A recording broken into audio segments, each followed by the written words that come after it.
Սիրելիներս, ես ուզում եմ ձեզ հիշեցնել, որ մեր փրկությունը կախված է եկեղեցու 7 խորհուրդներից։ Եթե մենք մկրտված չենք, մենք չենք փրկվում։ Եթե մենք չենք հավատում ապաշխարանքի խորհրդին, թողությանը, ինչպես եւ Տեր Պետրոսին ասաց, ինչ որ կապես երկրի վրա կմնա կապած, եւ ահա, ինչ որ արձակես կմնա արձակված։ Եթե մենք չենք հավատում Սուրբ Հաղորդությանը եւ Խարիսիային, որպես կենթանի Հիսուսի հարուցյալ մարմին ամբողջական եւ ինքը ասեց, ահա ես եմ երկնքի հացը, եւ եթե մենք չենք հավատում այդ օծման շնորհքին, ամուսնության սրբությանը եւ ահա վերջին օծմանը, որով Աստված տվել է այս մենաշնորհը մեզ քահանայով գնալու երկինք, քահանայի վերջին օծմամբ։ Եվ ահա այս 7 խորհուրդների մեջ պարփակվում են բոլոր այն միստիկ գաղտնիքները, որը դառնում է մեր սրբության հիմքը։ Հիմա այսպեսով մեր փրկությունը կախված է շնորհքի մեջ քահանայից։ Բայց ինչպես իմանանք, քահանան շնորհքի մեջ է թե ոչ։ Եթե նա պաշտպանում է ծիսակարգը, ինչպես այն դրված է առաքյալներից, եթե նա պաշտպանում է դոգմատիկ համակարգը, ինչպես սովորեցնում են եկեղեցու հիմնադիր հայրերը, նա շնորհքի մեջ է։ Դրա համար մենք առանձնացնում ենք նաև հերձվածող քահանաներ, որոնք հասարակայնորեն հակասում են այս դրույթներին, հասարակայնորեն, նորից հասարակայնորեն, նա կարող է պակաս ունի կրթություն, բայց նա չի սովորեցնում, այս դեպքում նրա օծումը մնում է բավերական, բայց եթե նա հասարակայնորեն սովորեցնում է հերձված, ժխտելով դոգմատիկ հիմնական դրույթները, նա ipso facto, այսինքն ինքնին կարգազուրկ է։ Ես ուզում եմ ձեզ այստեղ ներկայացնել պատմական այս տեղեկությունները, որ դուք իմանաք, ահա հայոց եկեղեցին միշտ բաժանված է եղել երկու աթոռների, իրարամերժ, թշնամական աթոռների, Կիլիկիայի շնորհալու աթոռը եւ Տաթևացու Տաթևի այս միաբնակների աթոռը, եւ ես ձեզ ասեմ, որ իրապես անգամ եղել են քաղաքացիական պատերազմներ, Տաթևացիական միաբնակները անվանում էին այս մարդկանց շնորհալու կաթոլիկ Հռոմի հետ հաղորդակցվող եկեղեցին որպես ֆրանկների եկեղեցի եւ անգամ նրանց գերեզմանատները տարբեր էր։ Դե այնտեղ ինչպես են քահանաները պահում այս թշնամությունը, ես չգիտեմ, բայց այդ թշնամությունը կար եւ իրենք դիվականացրել էին ֆրանկներին։ Ովքեր էին ֆրանկները։ Ֆրանկները դա 8-րդ, 9-րդ դարի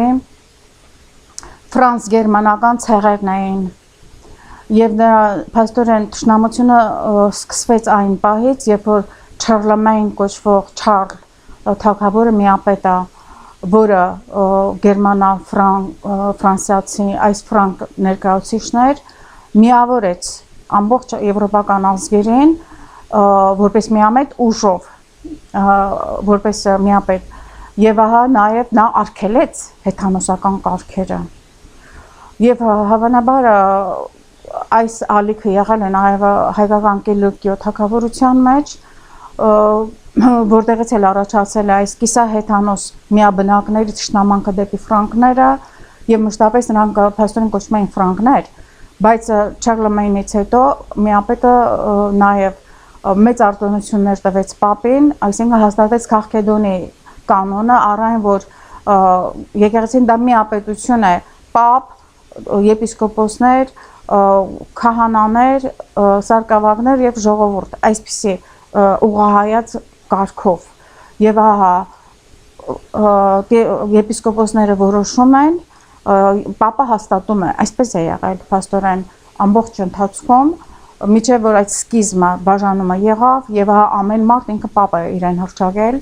եւ կատարվել է այս խառնաշփոթը։ Խառնաշփոթ չի կարող լինել մեր մտքի մեջ սիրելիներս, որովհետեւ դոգմատիկ համակարգը մեզ հասել է մեզ Սուրբ Լուսավորչից եւ Սուրբ Շնորհալուց եւ նրանք ովքեր ժխտում են այս դոգմատիկ բանաձևերը, նրանք հերձվածողներ են եւ եթե նրանք ժխտում են դա հրապարակայնորեն, նրանք կարգազուրկ են, նորից կա հրապարակային հերձվածողներ, որոնք կարգազուրկ են եւ նրանց շնորհքությունի նրանց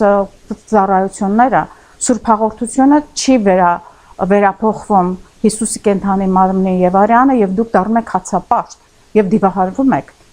Դրա համար պետք է քննեք հոգիները։ Ես շատ խորհուրդ կտամ ձեզ անպայման հարցնեք քահանային, նա տաթևացու դպրոցից է թե շնորհալու։ Եթե ասի նույնն է, իմացեք որ ստախոս է, որովհետեւ դրանք նույնը չեն։ Շնորհալին հաղորդության մեջ էր Հռոմի սրբերի հետ եւ նա հաստատում էր Քաղկեդոնը։ Տաթևացին կիսամուսուլման է, ես ներկայացրել եմ ամեն ինչ այստեղ կոչվում է մոդալիստ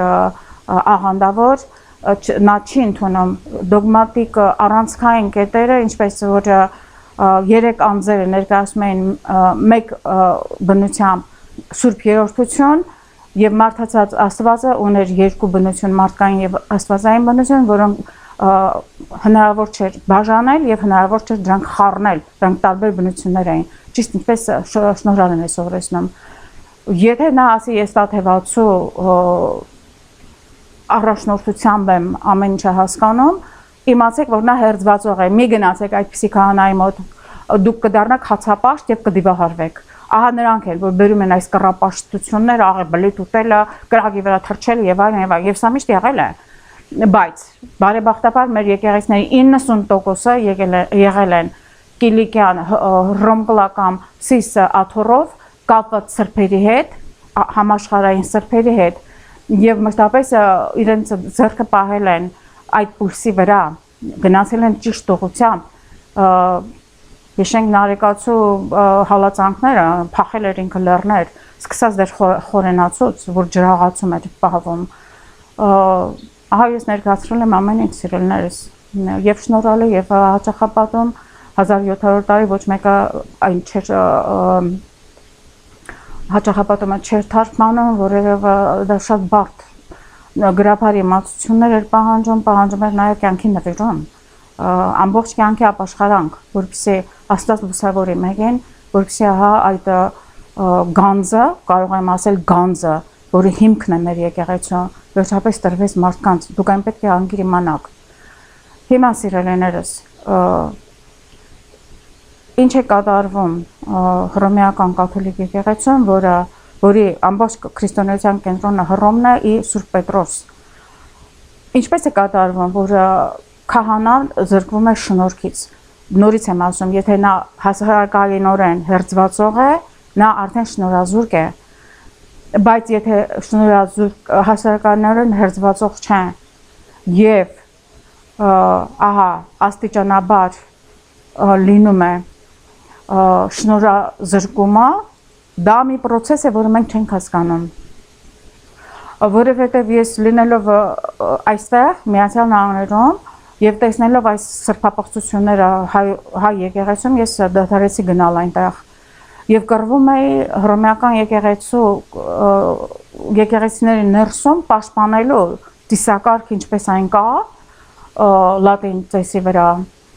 եւ ես չեմ լսել երբեք դոգմատիկ շեղումներ, երբ որ իրենց քահանաները խոսում էին, բայց դա այդ կռիվը անընդհատ էր։ Ձեռքի վրա հաղորդության դեմ էի խոսում, անգամ ինձ վրա խոսքս հռոմեական կաթոլիկ եկեղեցիների մասին է, հինավուրց եկեղեցիներ, որտեղ ես գնում էի, հիանում էի եւ ահա կատարվում էր այս գիտարներով պաշտամունքը, ձեռքի վրա հաղորդություն տալը, ես խոսում էի եւ անգամ ինձ վրա պոլիս էին կանչում։ 1, 2, 3, 4 տարի, 5 տարի եւ վերջապես ես պատմեմ ահա մի իրադարձություն, որը ինձ ստիպեց հասկանալու իրավիճակը։ Ահա տարիներ առաջ ես սովորում էի դասեր էի վերցնում Սանտա Մոնիկայի քաղաքի քոլեջում եւ այն մոտավորապես 40 րոպե հեռու է մեզնից, ես առավոտյան շուտ մի կիրակի դաս ունեի եւ ահա մտածեցի որ քշեմ West Hollywood, որտեղ կա այս Սուրբ Մարիամ Մագդաղենացու եկեղեցին, մասնակցեմ ժամը 7-ին այդ արարողությանը Սուրբ Պատարագին եւ ապա շարունակեմ իմ ճանապարհը դեպի դեպի այդ քոլեջը։ Եվ սիրելիներս, ես հիշում եմ, որ դա ամառ էր, դռները եկեղեցու բաց էին, ես մոտեցա այդ դռներին եւ ահա տեսա, որ լույսը վառված էր եւ սպիտակ շորերով քահանան, սևամորթ քահանա վազվզում էր միջանցքներում, ես դրսից տեսնում էի։ Եվ երբ որ ես մոտեցա այդ դռանը, ես զգացի սարսափելի, գարշելի հոտ, որը ես պարզապես մարդկային մարմինը հնարավոր չէր որ տանի այդ հոտը։ Եվ ես երբ որ փորձեցի մտնել դռներից ներս, ինչ որ մի սարսափելի ուժ, հզոր ուժ, ինձ ետ շպրտեց։ Մոտ 10 մետր հեռու շպրտվեցի եկեղեցուց, եւ երբ որ ես անկա, ես հանկարծ հասկացա, Տեր իմ Աստված, հենց չոքած ապաշխարեցի, ինչքան պետք է դու ինձ տայիր հայտնություններ, որ դու այլևս այս եկեղեցում չես, եւ հիմա ես հասկացա, ես ապաշխարում եմ, որովհետեւ դու այլևս այս Novus Ordo մոդեռն եկեղեցում չես, եւ ահա ես պետք է ոտք չդնեմ նաեւ այս եկեղեցին։ Եվ ահա այդ պայից սկսած ես իմ ոտքս չեմ դրել մոդեռն կաթոլիկ եկեղեցիներ, բայց ահա երբ որ ես Ֆրանսիայում եմ դրանից առաջ եւ նոր էր սկսվել այս մոդեռնիզմը, ես ունեի սրտի արիթմիա, որ ինձ շատ խանգարում էր, եւ 92 թիվն էր դա Ֆրանսիայում, ես փաստորեն ներկա էի գիշերային հսկման աղոթքի ռետրիտ է կոչվում, երբ որ մենք երկրպագում ենք Սուրբ Հաղորդությունը, եւ այդ ռետրիտի հեղինակներ տանող քահանաներ, կաթոլիկ քահանա մոդեռնիստ։ Եվ գիտեք ինչ, գիշերվա այդ իմ հսկման 1 ժամվա աղոթքի ժամանակ ես բուժվեցի արիթմիայից, այլևս դա չի կրկնվում երբեք, եւ ես զգացի, որ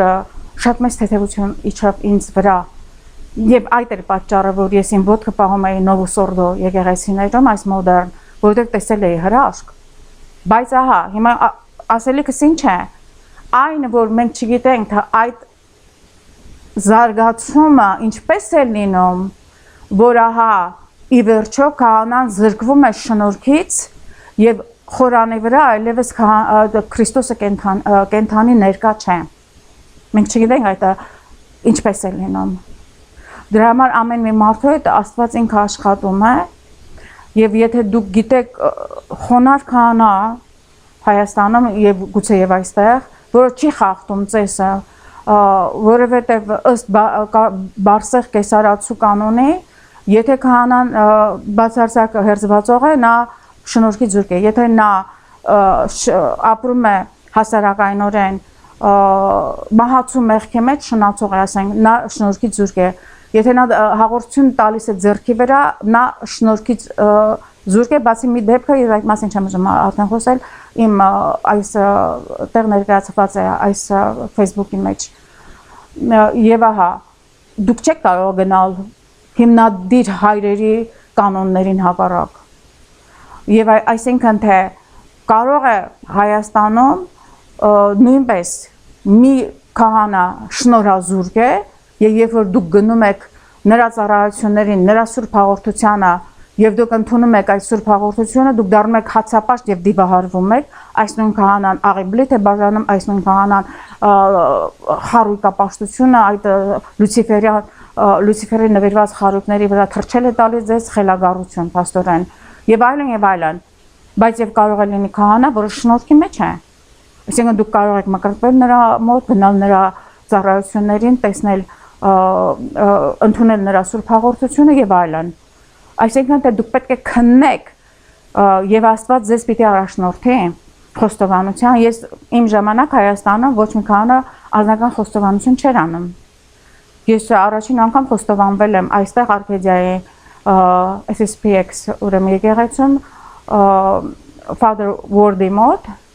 որը նաև Մել Գիբսոնի խոստովանահարն էր, իրեն ինքը այլևս այնտեղ չէ, ցավոք սրտի։ Բայց նորից ես ճանապարհորդում եմ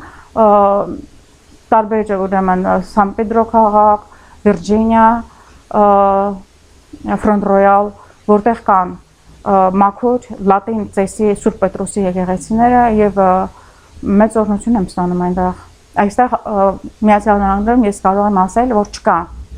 շնորհքի մեջ քահանա եւ շնորհքի մեջ եկեղեցի։ Ցավոք սրտի։ Գիտեք ինչ, այստեղ հարց չկա, որ մենք խոսում ենք եկեղեցու դեմ, մենք խոսում ենք եկեղեցու շնորհքի պաշտպանության համար եւ շնորհքը չի պաշտպանում, մինչեւ դուք չհայտնաբերեք այս գայլերին, որոնց մասին Տերը ասել է ոչխարի մորթու տակ։ Սրանք դերասաններ են, որ հագնում են այս փարաջաները, ինչպես Գարեգին B կոչվածը, որը կաթողիկոս եւ պատրիարք չի կարող լինել, որտեղ նա սիմոնական մեղքի մեջ է։ Ինչքան կարելի է ասել։ Մենակ ես եմ սա ասում։ Սա ինչ բան է վերջապես։ Կաք դուք այդտեղ հավատացյալ մարդիկ, Ղապտի եկեղեցին ուղարկում մարդկանց, Ասորի եկեղեցին, որը անգամ սուրբ հաղորդություն չունի։ Ինչքան կարելի է ասել։ Ես այստեղ եմ, ես ֆիզիկապես ես լուսավորչի թոռն եմ։ Եվ ահա, մնացի ձայն բարբարի հանապատո, եւ ամբողջ ժողովուրդը դիվահարված է, ցեղակրոն։ Քահանան նժդե ու փաստորեն սովորեցնում մարդկանց ցեղակրոն։ Այսինքն բերում են Վատիկան երկրորդի այս պաղծությունը բոլոր կրոնները միասին բանել պիտի